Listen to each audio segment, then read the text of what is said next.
Millionaire installed cameras to watch his bodyguard, but what he saw his son do shocked him. A thumb hovered over a grainy play icon. On the phone screen, a small corridor in the mansion flickered in monochrome. A pair of tiny legs appeared, wobbling like a newly sprouted plant, and a child's voice, a breath of bright noise, announced each uncertain step. Across the frame, a woman in a dark practical jacket stood still, hands open. The child veered toward her. He reached for her with the blind, absolute trust of someone who had never known betrayal.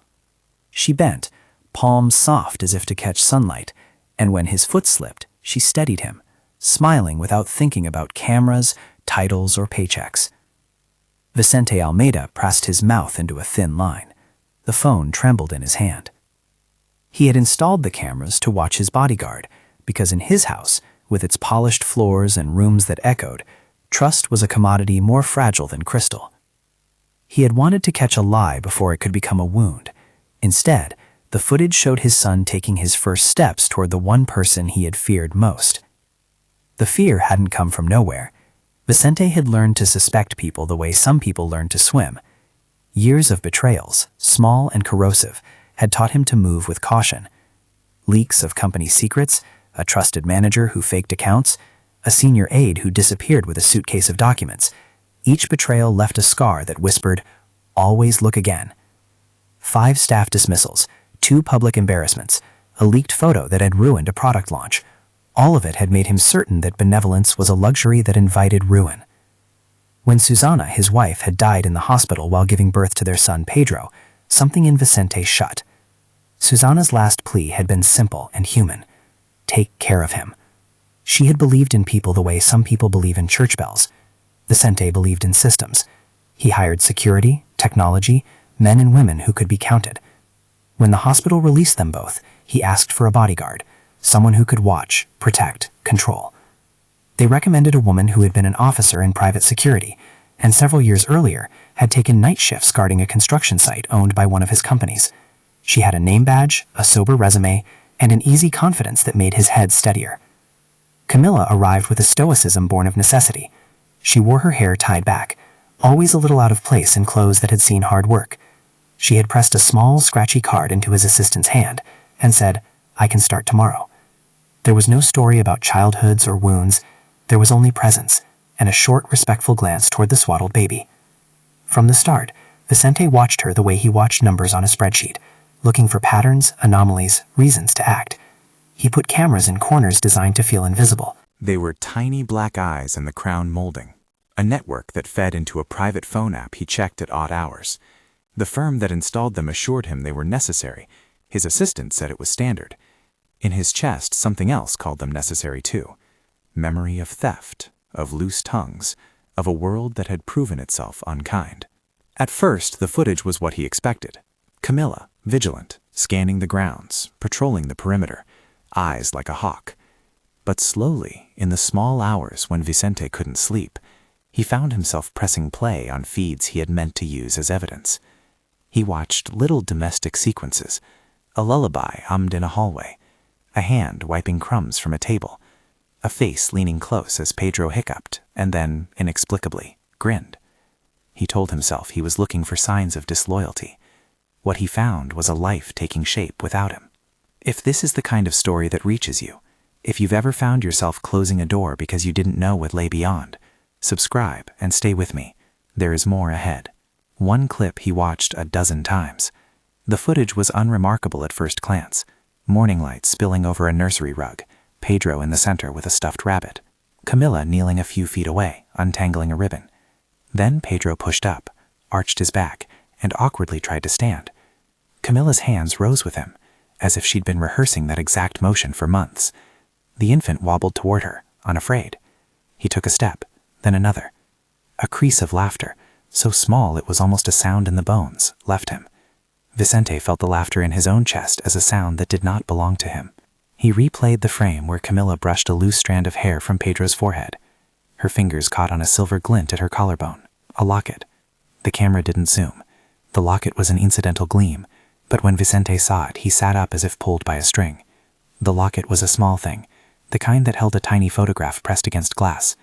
He could see for a single frame, her lips forming a word as if in prayer or remembrance. She whispered something, and then, almost in spite of duty, pressed the locket to her chest. The footage multiplied into a private cinema of small mercies. Camilla teaching Pedro to clap, clapping herself gently to show him. Camilla reading a cheap paperback aloud in a voice softened by repetition. When he walked into the room at noon, she rose and touched the edge of the couch where his hand had rested the day before, a gesture of respect or perhaps calculation.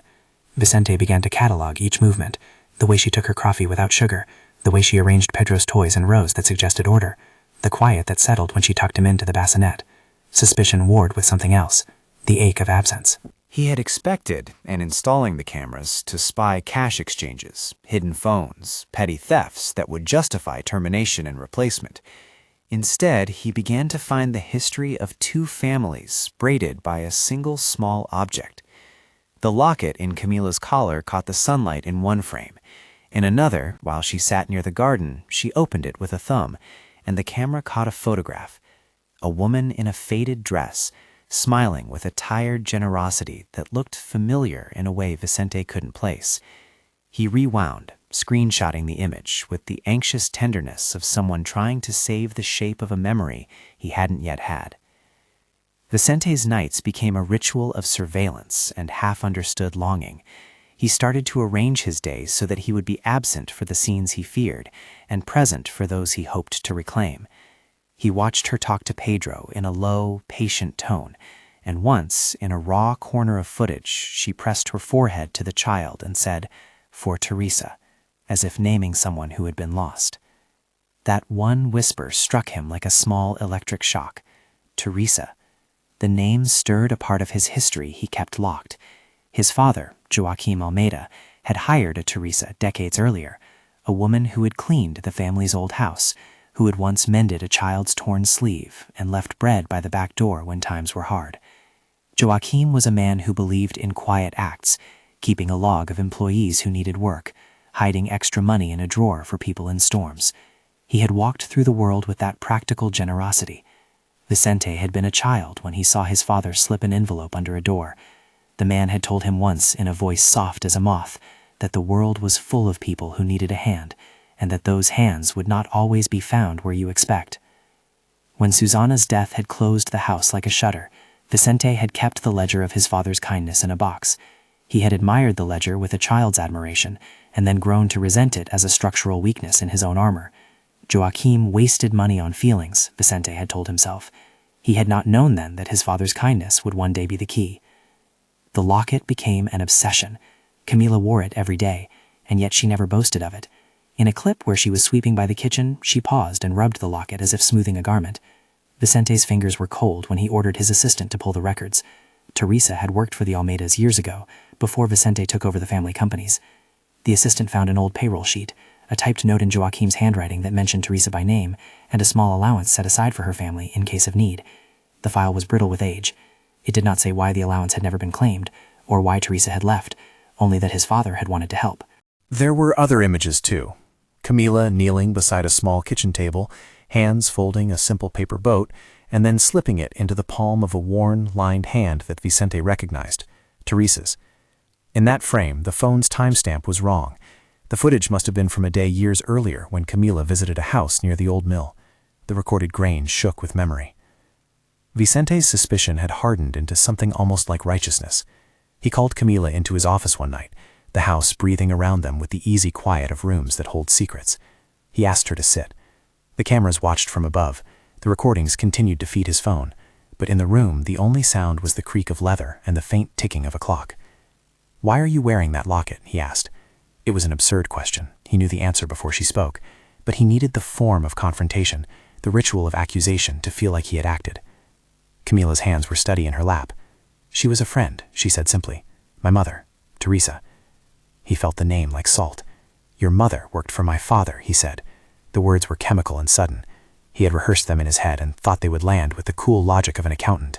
Instead, they trembled with something else, the possibility that his father had been far smarter than he had given him credit for. Camila's face didn't change much. "My mother kept the promise she could. She said one day she would repay what she owed the family that had taken her in. When she died, she told me to find Pedro if something ever happened to your wife. She said, "Promise me you will keep him from being alone." She did not ask for money, she asked for care. Her voice was small but not broken. Vicente felt the room tilt. He realized then that the cameras had given him a mirror rather than a trap. They showed him behavior, not motive. They could not tell him the story of a woman who had grown up in houses dusted by kindness and willingness, the history of a mother doing what she could for promises she could not forget. "How could she ask you to do that?" he asked. The question was clumsy. It sounded like an accusation. "Teresa used to work for your father," she said. "She washed the silver, she sewed. She once stayed up during a snowstorm so Mr. Joaquin's sun would be warm. My mother told me stories. When my mother was ill, Mr. Joaquin's daughter left a packet of medicines. When she died, she told me to watch for a sign that the family remembered. She kept that locket because it had a picture of her and Mr. Joaquin, and because she wanted me to see it when she wasn't there." He asked for proof. It was a small and reasonable request, and yet altogether dangerous, because proofs could be lost or discovered, and the thing he most feared was that his father's good intentions were only fragments of a past he had repressed. He went to the safe in the study, and, with fingers that were clumsy for the first time in years, pulled out a wooden box wrapped in the way of old habits. Inside was a letter, sealed with a crease of time. The paper smelled faintly of cedar. His name was on it, in his father's handwriting. Vicente had not opened it in years. He had been a younger man then, full of restlessness. He found his own signature at the bottom of the page, from a day when his father had written out instructions that Vicente had ignored. Payment to Teresa's family in the event of need. A clause that if Susana and Vicente could not care for their child, assistance should be given to those who had served the family. A short line in which Joaquim asked Vicente to be kinder, to remember the hands that built us. Reading it, Vicente felt both chastened and released. Camila watched him with nothing more than expectant gravity. She had told her story, given him the chance to do the humane thing. There was no arrogance in her posture, no demand. There was only a history she had served. "This was here," Vicente said, closing the letter like one who had been slapped awake. His voice softened. "I knew about Teresa as a name. I didn't remember the rest." Camila's eyes made a small concession. Relief, perhaps, that the ledger had been found, that the promise had not been merely a superstition. "When my mother got sick, she whispered that if anything happened to her, she did not want us to beg. She wanted us to watch and to repay in ways that kept dignity. When Susana died, I swore I would be there, not for the money, for the promise." The next moments were not theatrical. There were no raised voices, no dramatic exits. Vicente's apology came with the clean awkwardness of a man learning a new language. "I'm sorry. I watched you with instruments, not with eyes. I forgot that a man can be both careful and cruel." He removed the cameras the next morning. It was a small gesture with enormous consequences. The installers untangled little black eyes from cornices and eaves, smiling politely as if they were erasing a chalk line. When they had gone, the house felt like a place where privacy might begin again. Vicente left the phone on the table and powered down the app. He met Camila in the nursery, and for the first time in months let himself be clumsy with his son. He let Pedro place his hand in his palm, let the child trace a finger over a knuckle, let the boy's warmth soften the edges of a man who had learned to trust spreadsheets more than skin. He also did what Joaquim had done. He took practical measures. He sat with his accountant and adjusted the family's payrolls. He formalized Camila's position, not as a temporary hire or a night guard, but as part of the household, with proper employment, health benefits, and a path toward greater security. There was no grand sweeping ceremony, no public declaration. Vicente knew gestures were small and therefore real. He asked Camila if she would accept the change. "I don't want favors," she said.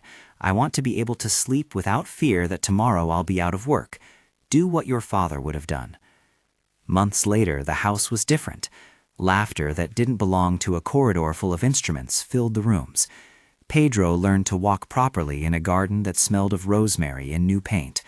Camila's locket, cleaned and polished, hung in a frame in the study, a small museum piece for a family history that had been reconciled.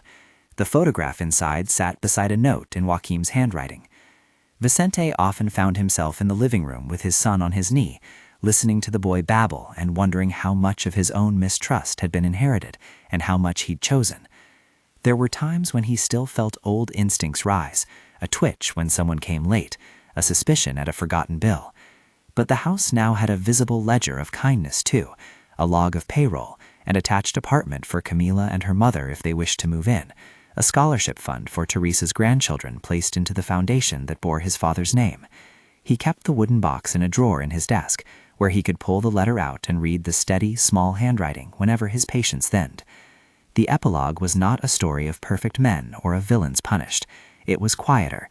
6 months later, Vicente sat on a bench in the garden watching his son chase a ball, and Camila, with that same steady presence, called the boy back with a small laugh.